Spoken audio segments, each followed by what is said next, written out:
My name is Audrey Morgan, 28, and my life changed forever last month.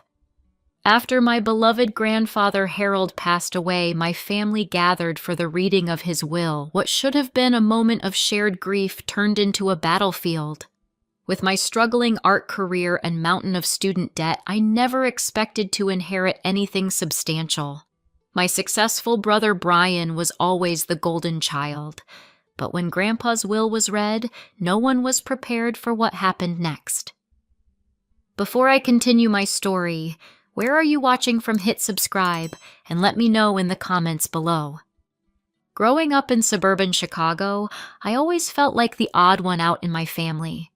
While my parents, Diana and Robert Morgan, were practical, business-minded people, I was drawn to colors, shapes, and expressing emotions through art. My earliest memory is sitting on our living room floor at age 4, completely absorbed in drawing elaborate pictures, while my mother sighed disapprovingly at the mess of crayons surrounding me. "Audrey, why can't you do something useful with your time like your brother?" she would ask, gesturing toward Brian, 3 years my senior, who was already teaching himself basic math from my father's accounting books. Brian excelled at everything practical. He got straight A's without seeming to try, played varsity baseball, and knew exactly what he wanted to follow our father into the financial world. Meanwhile, I struggled with math and science, though I excelled in literature and art. My report cards always came with teacher comments like, "shows exceptional creativity," and "has a unique perspective," which my parents interpreted as consolation prizes for mediocre grades in important subjects. The only person who truly appreciated my artistic talent was my grandfather Harold, my mother's father. After my grandmother passed when I was 8, Grandpa Harold became a more frequent visitor to our home. He would sit beside me for hours watching me draw or paint, genuinely interested in my creative process. "You see the world differently, little Firefly," he would say, using his special nickname for me. "That's not a weakness, it's a gift. Some people count numbers all day but never really see the sunset." Whenever he visited, Grandpa would bring me special art supplies. High-quality sketchbooks, professional colored pencils, or watercolors that were far nicer than anything my parents would purchase. These gifts were always given discreetly, as if he understood that my talents weren't celebrated in our household. "Don't let them dim your light," he would whisper as he slipped me a new set of brushes or a book about famous artists. Meanwhile, Brian received public praise and tangible rewards for his achievements. When he was accepted to Northwestern University's business program with a partial scholarship, my parents threw him a huge party and gifted him a new car. 2 years later, when I received a substantial scholarship to the Art Institute of Chicago, there was a quiet dinner at home and comments about the impracticality of my choice. "Art is a hobby, Audrey, not a career path," my father said firmly over dessert. "You should consider transferring to business, or at least marketing if you want to do something creative." College only widened the gap between Brian and me. He thrived in his business courses, secured prestigious internships, and graduated with multiple job offers.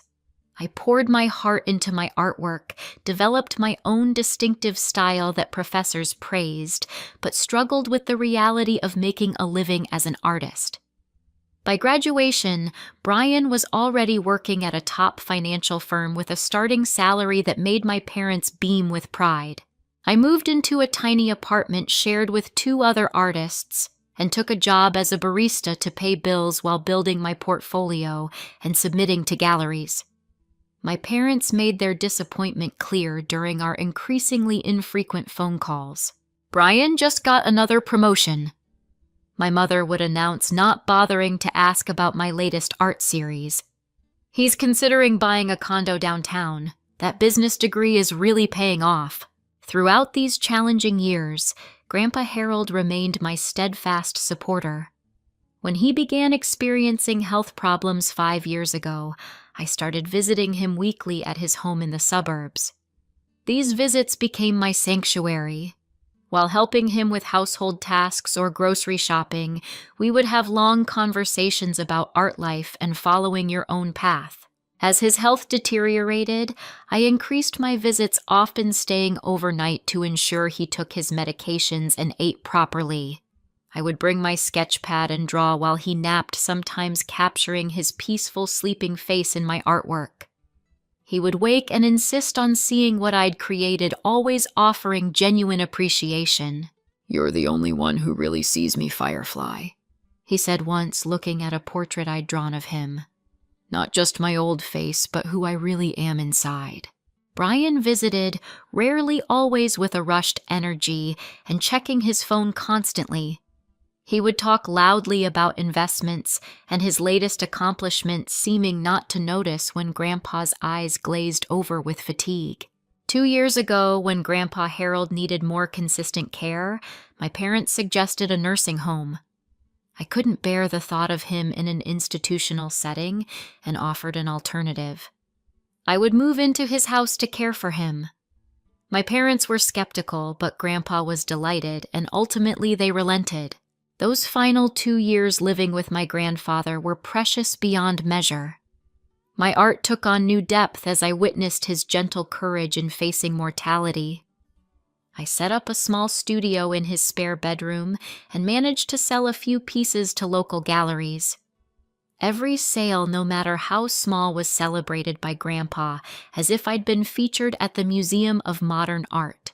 When Grandpa Harold passed away peacefully in his sleep last month with me holding his hand, I felt as though a light had gone out in my world. Brian flew in from a business trip the next day, and my parents handled the funeral arrangements with efficient pragmatism. At the service, I noticed how many people from the community came to honor him. Neighbors he'd helped, local shopkeepers who knew him by name, friends from his volunteer work at the Veterans Center. A week after the funeral, we received a call from James Patterson, Grandpa's attorney, requesting our presence for the reading of the will. The night before the appointment, during a family dinner at my parents' house, the conversation inevitably turned to expectations. Dad mentioned Harold had some good investments, my mother said, directing her comments to Brian.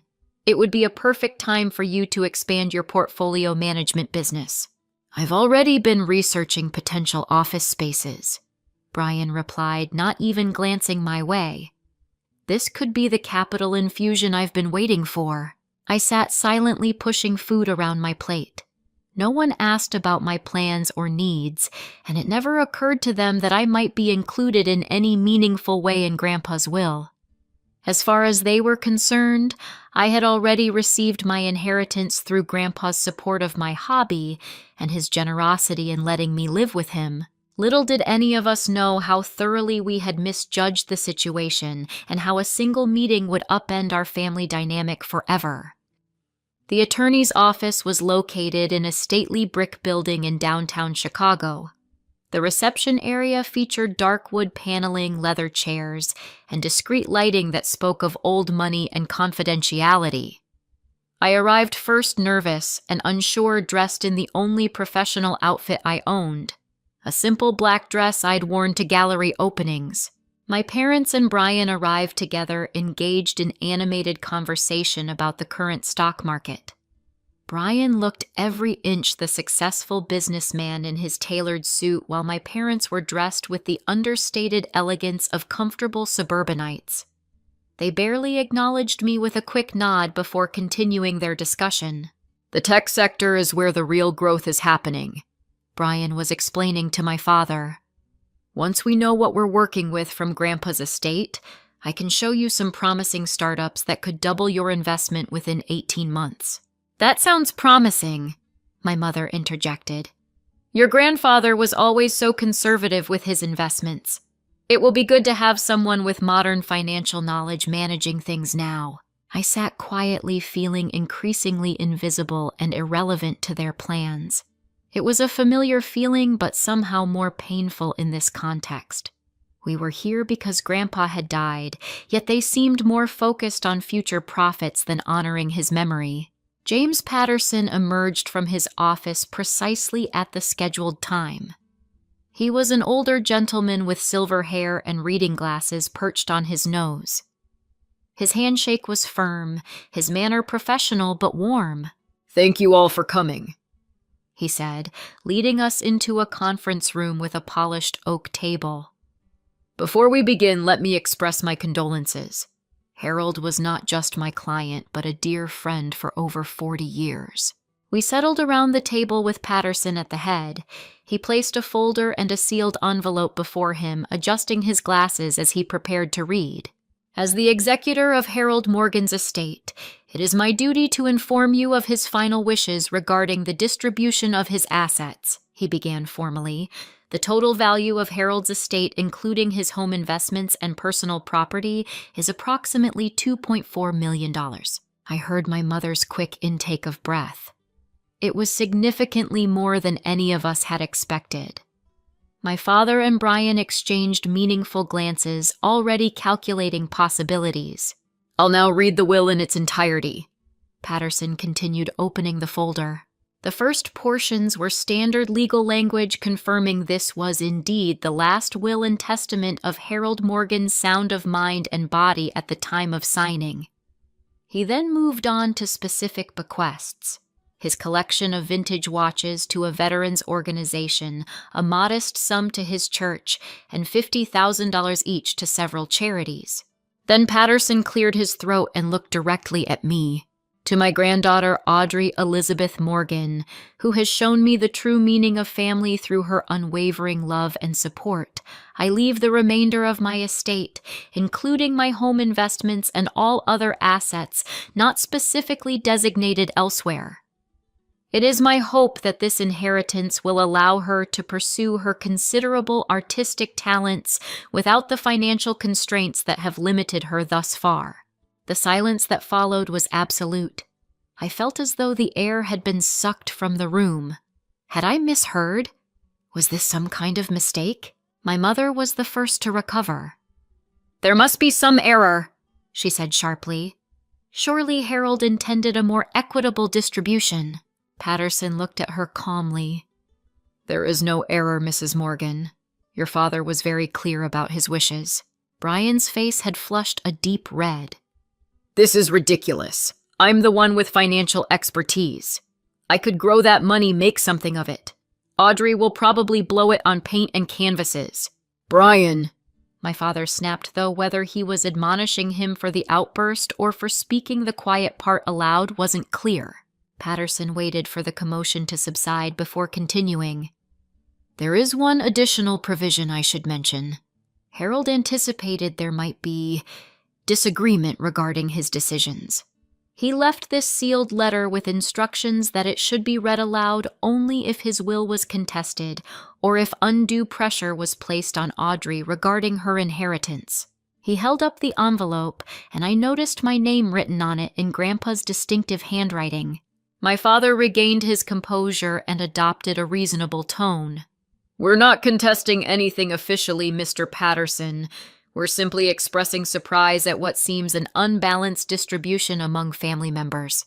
"I understand," Patterson replied. However, Harold was quite specific about what might constitute contesting in spirit, if not in legal terms. The letter remains sealed for now, but available should circumstances warrant. As we left the attorney's office, the tension was palpable. No one spoke as we waited for the elevator. Inside the small space, Brian finally broke the silence. "Well, that was unexpected," he said with forced lightness. "Guess we need to have a family meeting about how to handle this." I looked at him, suddenly understanding the implication. The inheritance was legally mine, but in their minds it was still a family asset to be handled, most likely redistributed according to their original expectations. "We'll discuss this at home," my father said firmly as the elevator reached the ground floor. "All of us." As we walked to the parking lot, I felt a strange mixture of emotions washing over me. There was shock at the unexpected inheritance, grief at the fresh reminder of Grandpa's absence, but also something else. A small growing spark of validation. Grandpa Harold had seen me, truly seen me, when no one else in my family ever had. The drive from the attorney's office to my parents' suburban home was tense. I followed their car in my old Honda, which made concerning noises whenever I exceeded 50 miles per hour. As I drove, my mind raced through the implications of what had just happened. For the first time in my adult life, I had financial security. More than that, I had the means to fully pursue my art without worrying about paying rent or buying groceries. The possibility was so overwhelming I could barely process it. By the time I pulled into my parents' driveway, they and Brian were already inside. I sat in my car for a moment, gathering courage. Through the living room window, I could see them in animated conversation, my brother pacing while gesturing emphatically.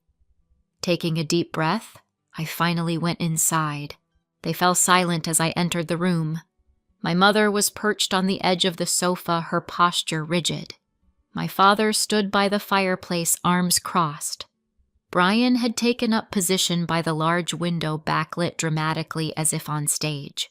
"Audrey," my father began in his reasonable business voice, "we need to discuss what happened today." "I'm still processing it myself," I said quietly, choosing an armchair slightly apart from them. "It's clear that your grandfather wasn't thinking rationally when he made these arrangements," my mother said. "He was elderly, possibly influenced unduly." "Mom, he was perfectly lucid until the very end," I protested. "You know that." "Nevertheless," she continued as if I hadn't spoken, "this distribution is grossly unfair to your brother. Brian has a family to consider, a business to grow. You're a single woman with simpler needs." I felt a flare of indignation. "Simpler needs?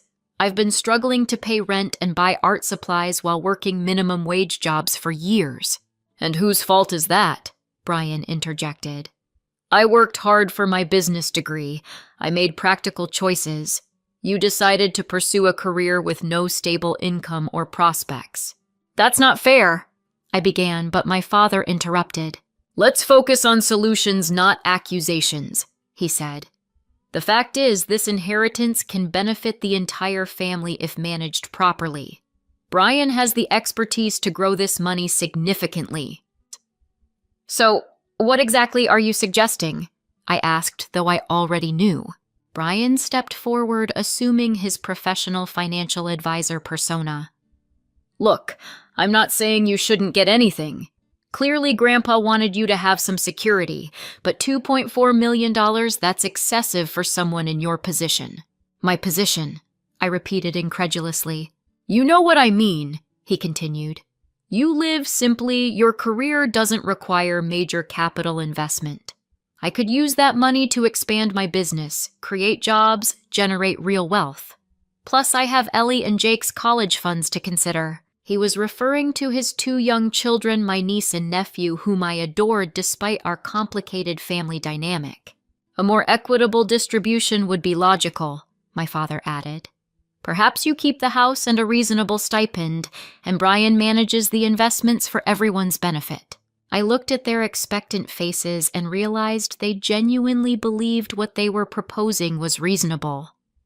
In their worldview, my art career was a hobby, not a legitimate profession deserving of investment. Brian's financial ambitions were valid. Mine were frivolous. Grandpa clearly wanted me to have this inheritance, I said, trying to keep my voice steady. He knew exactly what he was doing. "Oh, Audrey," my mother sighed dramatically. "Your grandfather always coddled you. He felt sorry for you because you struggled while Brian succeeded. This is his misguided attempt to equalize things, but it's not realistic or fair." "Not fair," I echoed, feeling tears threatening. "Was it fair when you threw Brian a huge party for his scholarship but barely acknowledged mine? Was it fair when you bought him a car for college while I took the bus? Was it fair that you've dismissed my career at every opportunity while celebrating his?" My outburst created an uncomfortable silence. My father finally broke it with his most paternal, condescending tone. "We've always wanted what's best for both of you. Sometimes that meant pushing you toward more practical choices which you resisted. Brian followed our guidance and has thrived. We're simply trying to prevent you from making another impractical decision." Brian, sensing my emotional vulnerability, softened his approach. "Audrey, think about what you could actually do with this money that would be meaningful. You could have a small studio, a comfortable living, and still help the family. Isn't that better than being selfish with a windfall you didn't earn?" The words "didn't earn" hit me like a physical blow. For 2 years, I had been Grandpa's primary caregiver. I had cooked his meals, managed his medications, taken him to doctor's appointments, read to him when his eyesight failed, and held his hand through long nights when pain kept him awake. Meanwhile, Brian had visited perhaps once a month, usually for less than an hour, often spending most of that time on his phone. "I need time to think," I said, finally standing up. "This is all very overwhelming." "Of course," my mother said, relief evident in her voice. She clearly interpreted my response as eventual capitulation. "Take a few days. We're family. We'll figure this out together." As I drove back to what was now legally my house, Grandpa's house, I felt crushed by their perception of me. In their eyes, I was simultaneously incompetent to manage my inheritance, yet calculating enough to have manipulated an elderly man into leaving me his fortune. I was both a failure who had made poor life choices and greedy for wanting to keep what was legally mine. For the first time, I allowed myself to wonder what was in that sealed letter at the attorney's office. What had Grandpa anticipated that made him prepare such a contingency, and would I need to have it read to protect his final wishes? And my future? In the weeks following the will reading, the pressure from my family intensified. What began as suggestions about fair distribution evolved into a coordinated campaign to convince me to relinquish most of my inheritance. 3 days after our initial family meeting, Brian arrived at Grandpa's house. My house now, with his wife Jessica in tow. Jessica and I had never been particularly close, but she greeted me with unusual warmth and brought an expensive bottle of wine. "We thought we should talk just the 3 of us," Brian explained as they settled into my living room. "Sometimes parents can make things more complicated." Jessica nodded earnestly. "Family dynamics can be so tricky. We really just want what's best for everyone." For the next 2 hours, they tag-teamed their approach. Jessica spoke about family harmony and the children's future, while Brian outlined elaborate plans for how he would manage our shared inheritance to benefit everyone. The subtext was clear. I was being unreasonable by not immediately agreeing to their proposal. "The kids ask about their Aunt Audrey all the time," Jessica mentioned casually. "They'd love to spend more time with you. Family is so important, isn't it?" The implication hung in the air. My relationship with my niece and nephew was contingent on my compliance. After they left, I called my closest friend Emma, an artist I'd met in college, who understood my family dynamic all too well. "They're manipulating you," she said bluntly after I recounted the visit. "Using the kids as emotional leverage is particularly low." "I know," I sighed. "But what if they're right? What if I am being selfish?" "Audrey, listen to me." Emma's voice was firm. "Your grandfather chose you as his heir. He had his reasons. Honoring his wishes isn't selfish. It's respectful of his autonomy and judgment." The next wave came from extended family. Suddenly, cousins and aunts I rarely heard from were calling with concerns. My mother's sister, Aunt Patricia, phoned to tell me how shocked everyone was by my taking advantage of Grandpa's affection. My father's brother, Uncle Thomas, suggested that proper families divided inheritances equally regardless of what legal documents stated. My parents took a different approach, inviting me to dinner at their house every few days, each time with a new angle on why I should reconsider. My mother emphasized emotional appeals. "Your brother has always looked out for you," she insisted over dessert one evening. "Remember when those girls bullied you in middle school and he confronted them?" Family takes care of family, Audrey. I did remember that incident. One of the few times Brian had publicly acknowledged me at school. What my mother conveniently forgot was how he'd later told me to stop being so weird if I didn't want to be bullied.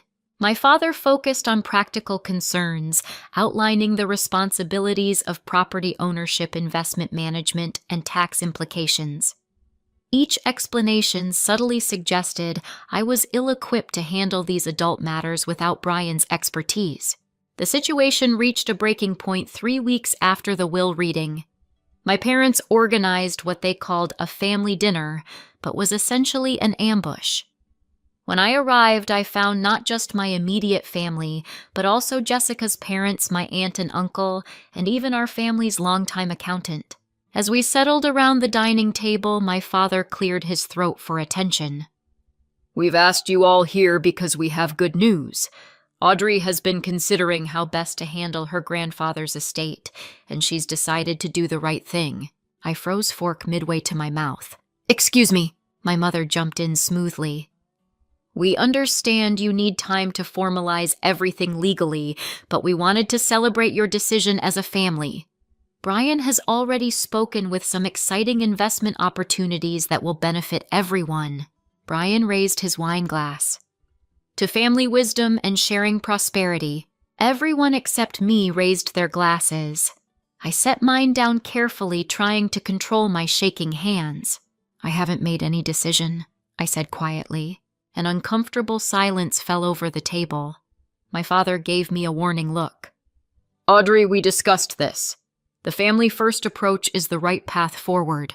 "No, you discussed it. You decided it. You announced it without my consent," I replied, my voice growing stronger. "This is exactly why Grandpa left his estate to me specifically. He knew you would steamroll any decision-making process." Brian's facade of congenial brotherhood cracked. "This is ridiculous. You're an artist who can barely pay her bills. I have an MBA and run a successful financial planning business. Who do you think is better qualified to manage millions of dollars? Grandpa, apparently," I shot back, "since he chose me, not you." "That's enough," my father interjected. "Audrey, you need to be realistic. Your brother has a family to support, a business to grow. What do you have? Some paintings no one wants to buy." The raw truth of their perception hung in the air. In their eyes, my life had no value because it didn't fit their definition of success. My art, my care for Grandpa, my personal journey, none of it counted. My mother reached across the table to take my hand, her voice softening to the tone she used when trying to manage difficult situations. "Darling, we're just trying to help you make the right choice. Sometimes an outsider perspective is needed." I pulled my hand away. "These aren't outsiders. This is a jury you've assembled to pressure me." Jessica's father, a corporate lawyer I'd met perhaps 3 times in my life, cleared his throat. "Young lady, you should listen to your family. This inheritance could tear apart relationships forever if mishandled." Something inside me snapped. I stood up, napkin falling to the floor. "The inheritance isn't tearing apart this family. Your reaction to it is. And for the record, I have made a decision. I'm going to honor my grandfather's wishes exactly as he intended them." "You can't be serious," Brian said, his face flushing with anger. "After everything this family has done for you." "What exactly has this family done for me, Brian? Please enlighten me. Was it the constant comparison to you? The dismissal of my career? The minimal support while I cared for Grandpa alone for 2 years? My mother's face crumpled in her practiced display of maternal disappointment. "If this is your decision, you need to understand the consequences. Family works as a unit. If you choose to act against the family's interests..." "You'll what?" I interrupted. "Cut me off from the emotional support you've never provided. Exclude me from family events where I'm already treated as an afterthought. Withhold love that's always been conditional on my compliance." I grabbed my purse and headed for the door. My father called after me, "If you walk out now, you're choosing money over family." I turned back one last time. No, I'm choosing to respect Grandpa's wishes, and I'm choosing myself maybe for the first time ever. That night, after crying until I had no tears left, I made a decision. I called Attorney Patterson and requested a meeting. It was time to read Grandpa's letter. The atmosphere in Attorney Patterson's office was even more tense than during our first visit. My parents sat rigidly on one side of the conference table, Brian beside them, projecting barely contained anger. I sat alone on the opposite side, feeling both terrified and oddly liberated by my decision to have the letter read. Patterson entered with the same folder and the sealed envelope from our previous meeting. He took his seat at the head of the table and assessed our strained faces. I understand there has been some discussion regarding Harold's will, he said diplomatically. Audrey has requested that the sealed letter be read as per Harold's instructions, that it should be shared if there was contention over his decisions or pressure placed on her regarding the inheritance. There's been no pressure, my father objected immediately. Just family discussions about the most practical approach. Patterson looked at me questioningly. I met his gaze directly. There has been significant pressure. Emotional manipulation, organized family interventions, and most recently an ultimatum. That's a complete mischaracterization, Brian began, but Patterson raised his hand. I'm not here to arbitrate family disputes. Harold left specific instructions and we will follow them. He picked up the envelope and broke the seal. This letter is addressed to all of you and I'll read it in its entirety. He cleared his throat and began. To my beloved family. If you are hearing these words, it means that my decision regarding my estate has been questioned, or that my granddaughter Audrey is facing pressure to defy my explicit wishes. I had hoped this letter would never need to be read, but I have lived long enough to anticipate how events might unfold. First, let me be clear. My decision to leave the bulk of my estate to Audrey was made with full cognitive clarity, and after years of careful observation and consideration. It was not a mistake, an oversight, or a sign of diminished capacity. It was a deliberate choice based on what I have witnessed throughout her life, and especially in recent years. Diana and Robert, my dear daughter and son-in-law. I must speak some difficult truths. From early childhood, I watched as you consistently favored Brian over Audrey. Perhaps it was unconscious. Perhaps it stemmed from your own values and preferences, but the pattern was unmistakable to anyone paying attention.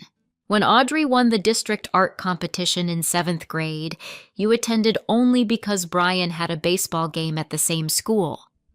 When she received a substantial scholarship to art school, your response was to warn her about financial instability rather than celebrate her achievement. Meanwhile, Brian's every accomplishment was met with lavish praise and tangible rewards. Brian, you have been blessed with intelligence, opportunity, and unwavering family support throughout your life. You have built a successful career with these advantages, and for that you deserve credit. However, you have also internalized a sense of entitlement that troubles me deeply. Your sister's different path does not make her less deserving of respect or opportunity. During my illness, the true character of each family member became crystal clear. Audrey moved into my home and devoted herself to my care without complaint. She arranged her work schedule around my medical appointments, learned to prepare foods I could tolerate during chemotherapy, and sat with me through countless sleepless nights. She did this while continuing to create her art, often sketching by my bedside as I rested. Brian, in those 2 years you visited approximately 14 times, rarely staying longer than an hour. On several occasions, you spent most of that time on business calls. When Audrey suggested you might help with some of my care to give her a brief respite, you explained that your work was too important to rearrange. What none of you know is that I have quietly followed Audrey's artistic development for years. I have spoken with her professors, gallery owners who have shown her work, and fellow artists. Every single one confirmed what I already knew. She possesses extraordinary talent. What she has lacked is not ability or dedication, but the financial freedom to pursue her art without constant economic anxiety. My estate is not a reward for Audrey's care, though her devotion certainly confirmed my decision. Rather, it is an investment in her extraordinary potential that has been repeatedly undermined by her own family's lack of faith and support. Diana and Robert, I love you dearly, but your narrow definition of success has done a disservice to your daughter. Brian, your sister's different choices do not diminish her worth, and your financial expertise does not entitle you to her inheritance. Audrey, if you are hearing this letter read aloud, it means you have faced the disapproval and pressure I feared you would. Remember what I told you so many times: your vision of the world is a gift, not a liability. You have remained true to yourself despite a lifetime of being told your dreams were impractical. That kind of integrity is rare and precious. My final wish is that this inheritance provides you the freedom to pursue your art without compromise or apology. Do not allow guilt or family pressure to divert you from this path. Sometimes the most loving thing we can do for family is to maintain healthy boundaries even when it's difficult. To all of you, true family supports each other's dreams even when they differ from our own. True family celebrates our differences rather than trying to enforce conformity. My deepest hope is that someday you will understand that this decision was made out of love for each of you, and a desire to restore some balance to a family dynamic that has been askew for far too long. With eternal love and hope for your understanding, Harold Morgan. As Patterson finished reading, the silence in the room was absolute. I sat with tears streaming down my face, overwhelmed by Grandpa's perceptiveness and his unwavering belief in me. Through blurred vision, I could see my mother's shocked expression, my father's uncomfortable shifting, and Brian's complete deflation as his carefully constructed self-image crumbled beneath Grandpa's words. Harold asked me to provide these as well, Patterson said quietly, placing several folders on the table. Documentation of Audrey's care schedule during his illness, correspondence with her professors and gallery owners, and a journal he kept during the last 2 years of his life. My mother reached for one of the folders with a trembling hand, then withdrew as if burned. We need time to process this, she whispered. Brian stood abruptly. This is character assassination. He was an old man with distorted perceptions. Brian, my father said sharply, and for once he seemed to have no strategic response prepared. His business mask had slipped, revealing genuine discomfort. I wiped my tears and found my voice. Thank you, Mr. Patterson. I think we've heard what Grandpa wanted us to hear. As we left the office, there were no discussions about family meetings or investment strategies. We walked to our separate cars in silence, each lost in the mirror Grandpa had held up to our family dynamic, a mirror that reflected truths too uncomfortable to immediately address. For the first time in my life, I felt truly seen and validated. Grandpa Harold had given me not just financial freedom, but something far more valuable: the courage to stand in my own truth without apology. The weeks following the reading of Grandpa's letter brought profound changes, not just in my circumstances, but in my sense of self and my family relationships. The immediate aftermath was a period of uncomfortable silence. My parents and Brian left the attorney's office without making plans for further family discussions. No calls came that evening or the next day. 3 days after the letter reading, I met with Laura Stevens, a financial advisor recommended by Attorney Patterson. Unlike my family's assumptions, I had no intention of being reckless with my inheritance. In her sleek downtown office, Laura helped me understand exactly what I had inherited and how to manage it responsibly. Your grandfather made some very solid investments, she explained, reviewing the portfolio. Conservative but steady growth. There's approximately $1.8 million in various investments, plus the house valued around €600,000. It's overwhelming, I admitted. I've been living paycheck to paycheck for so long, Laura smiled kindly. That's why we're going to develop a comprehensive plan. What are your priorities? I had given this considerable thought. I want to secure my future while pursuing my art without financial constraints.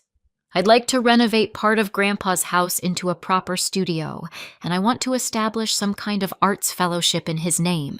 Those all sound like achievable goals, Laura said. Let's start by creating an emergency fund, setting up a reasonable monthly draw for living expenses, and allocating funds for your studio renovation. Over several meetings, we developed a financial plan that would provide security while honoring Grandpa's wish for me to pursue my art freely. The house would remain my home and studio. A portion of the inheritance would be set aside for a modest living stipend. Some would fund the Harold Morgan Arts Fellowship for emerging artists facing financial hardship. The rest would remain invested for long-term security.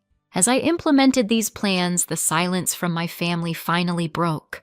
Brian called first, his voice lacking its usual confident edge. Audrey, I've been doing some thinking, he began awkwardly. Maybe we got off on the wrong foot with this inheritance situation.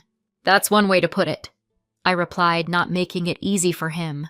Look, I still think I could help you manage some of those investments. No strings attached, just brotherly advice. Those funds could grow significantly with the right strategy. I recognized this for what it was. Not an apology, but a revised approach to gaining access to the money. Thank you, but I've hired a financial advisor who specializes in estate management. His disappointment was palpable even through the phone. Well, the offer stands, and, the kids have been asking about you.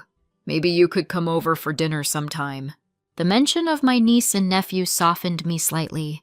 I did miss them and didn't want to punish them for their parents' behavior. I'd like that, but, Brian, I need you to understand that my inheritance isn't up for discussion. Not at dinner, not ever. Right, he said after a pause. Understood. My parents were next inviting me to Sunday lunch. I accepted with trepidation, setting clear boundaries beforehand. The meal was strained with careful conversation about neutral topics. As we finished dessert, my mother finally broached the subject. Your grandfather's letter was illuminating, she said carefully. We've been reflecting on some of the points he raised. My father nodded uncomfortably. We may not have always understood your artistic pursuits, but perhaps we could have been more supportive. It wasn't quite an apology, but it was the closest they'd ever come to acknowledging their favoritism. I appreciated the effort, however minimal. I hope we can move forward as a family, my mother added. Whatever decisions you make about your inheritance, we want to respect them. Again, not an apology, but a retreat from their previous position. I recognized it would take time, perhaps years, for our relationship to truly heal if it ever could completely. But it was a start. With the immediate family pressure relieved, I turned my attention to my art with a freedom I'd never experienced before. I converted Grandpa's sunroom into a temporary studio while planning a more comprehensive renovation. For the first time, I could afford high-quality materials without worrying about the cost. I could take risks, experiment with new techniques, and work on larger pieces that galleries had previously encouraged, but I couldn't afford to create. 3 months after inheriting, I held my first major solo exhibition at a respected Chicago gallery. The show, titled Inheritance, a deliberate double meaning, featured works inspired by my relationship with Grandpa and the journey of finding my own voice. To my surprise, my parents attended the opening night looking somewhat out of place among the art crowd, but making an effort. Brian and Jessica sent flowers, but didn't attend. The exhibition received positive reviews, with one critic noting, "Morgan's work shows a newfound confidence and scale, maintaining her signature emotional resonance while pushing into more ambitious territory." Several pieces sold, including the centerpiece. a large canvas portraying an elderly man's hands passing a glowing object to younger feminine hands, which was acquired by a regional museum. As my professional life flourished, I also focused on creating healthier personal boundaries. I began seeing a therapist to work through the complex family dynamics Grandpa's letter had exposed. Dr. Reyes helped me understand that while I couldn't change my family, I could change how I responded to them. "Your grandfather gave you financial independence," she observed during one session. "But the real gift was permission to be exactly who you are without apology." This insight helped me navigate evolving family relationships. I maintained contact, but no longer sought their approval or validation. I visited Brian's family monthly, building a relationship with my niece and nephew outside of the tension with their parents. When Ellie, now 7, showed interest in drawing, I began giving her art lessons, something that initially made Jessica nervous until she saw her daughter's joy. 6 months after the inheritance, I launched the Harold Morgan Arts Fellowship. The program would provide financial support to 2 emerging artists annually, with preference given to those who, like me, lacked family support for their artistic pursuits. At the launch event, I displayed photos of Grandpa alongside examples of how he had supported my work over the years. To my surprise, my mother approached me after the presentation, her eyes moist. "He would be so proud of what you're doing," she said softly. "And I should have seen what he saw in you long ago. It wasn't everything, but it was something, a crack in the foundation of years of dismissal and comparison." Perhaps the most unexpected development came through the gallery that hosted my exhibition. The owner, Nathan Bryce, had worked closely with me on the show and continued to take interest in my artistic development afterward. Our professional relationship gradually evolved into friendship and eventually cautious romance. Unlike anyone I'd dated previously, Nathan understood the artistic temperament and valued creativity as inherently worthwhile. He had built his gallery specifically to showcase artists whose work might be commercially challenging but culturally significant.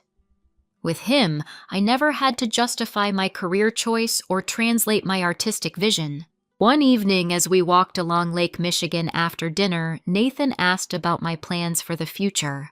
"I'm working on a new series," I told him.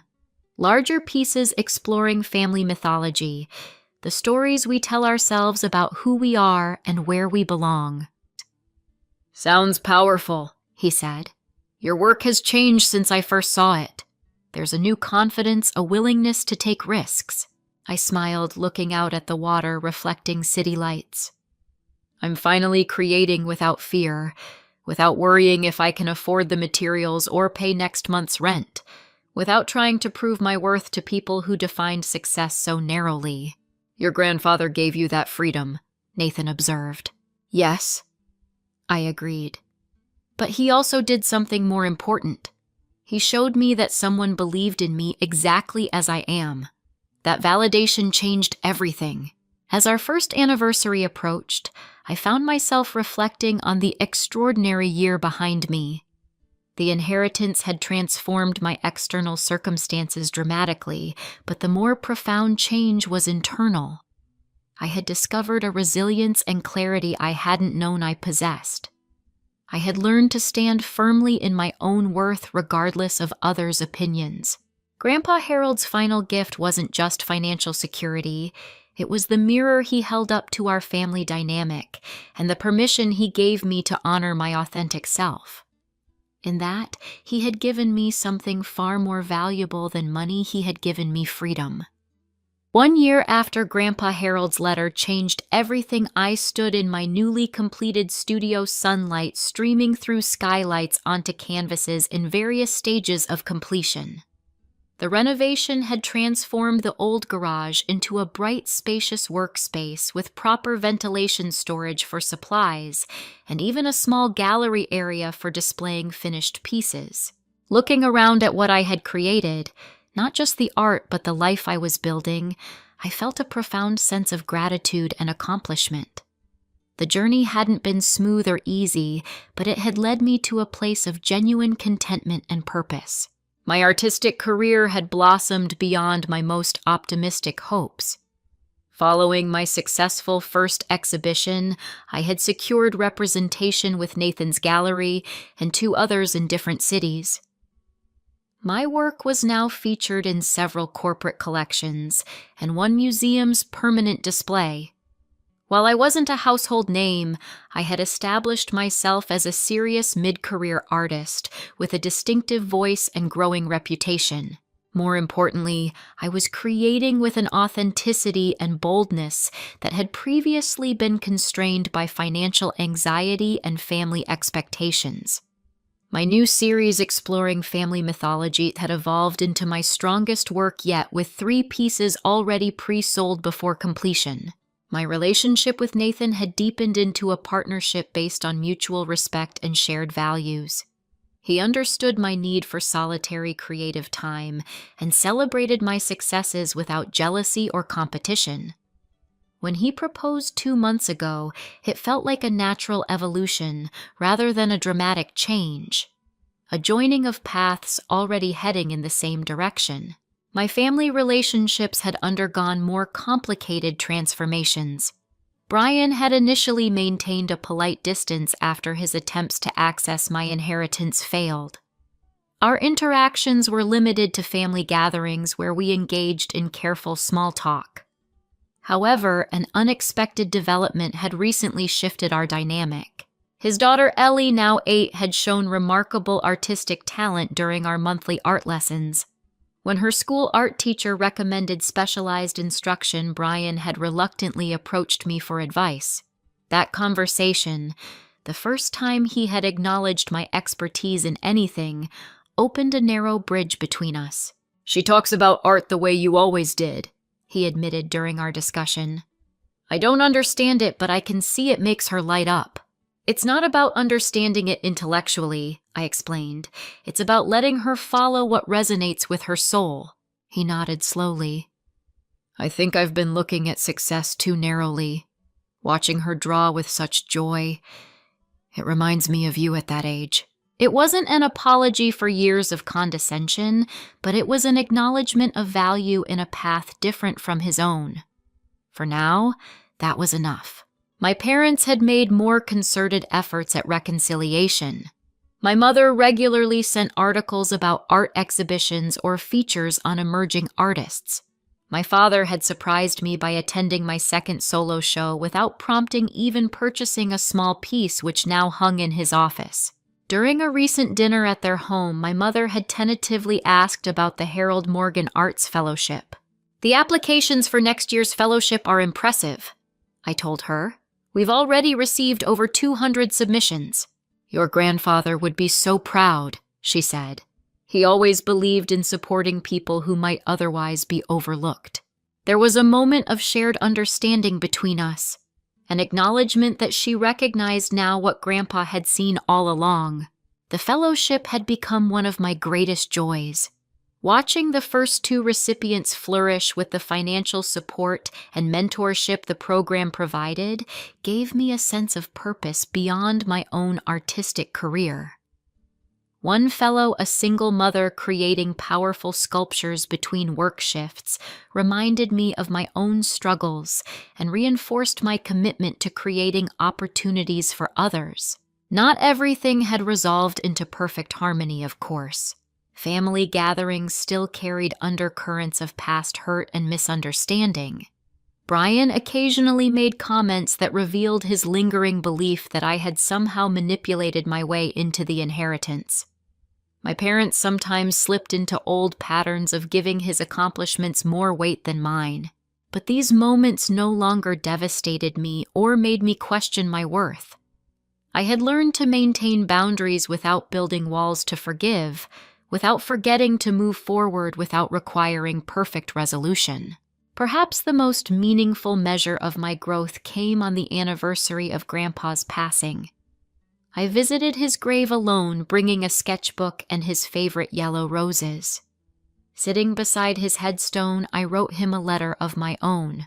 "Dear Grandpa," it began. 1 year ago, your letter changed everything. Not just my circumstances, but how I see myself and my place in the world. You always called me your little firefly, saying I brought light to dark places. Now I understand that you were teaching me to recognize my own light even when others couldn't see it.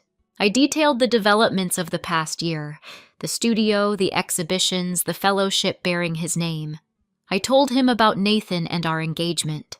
I explained the evolving dynamics with my family, the small steps toward healing, and the boundaries I'd learned to maintain. The inheritance you left me isn't just in my bank account or the house where I live. I wrote, it's in the confidence to stand firmly in my truth. It's in recognizing that success isn't measured by others' approval, but by living authentically. It's an understanding that sometimes the greatest act of love is believing in someone when no one else does. As I finished the letter, a gentle breeze rustled the roses I'd placed on his grave. I could almost hear his voice saying, I told you so, little firefly. I smiled, tucking the letter beneath the flowers. Grandpa Harold had given me far more than money. He had given me permission to be fully myself. The true inheritance wasn't the wealth that had changed my external circumstances, but the validation that had transformed my internal landscape. Walking back to my car, I felt a profound sense of peace. The journey ahead would have its challenges, but I now faced them from a place of strength and self-knowledge. The inheritance that truly mattered couldn't be measured in dollars, but in the freedom to live authentically and the courage to define success on my own terms. What about you? How do you define true wealth in your life? Is it measured by material success or something less tangible but more valuable? Leave a comment below sharing your thoughts. And if this story resonated with you, please hit that like button and subscribe for more stories that explore the complicated dynamics of family self-worth and finding your authentic path. Thank you for joining me on this journey, and remember that sometimes the most valuable inheritance is the permission to be exactly who you are.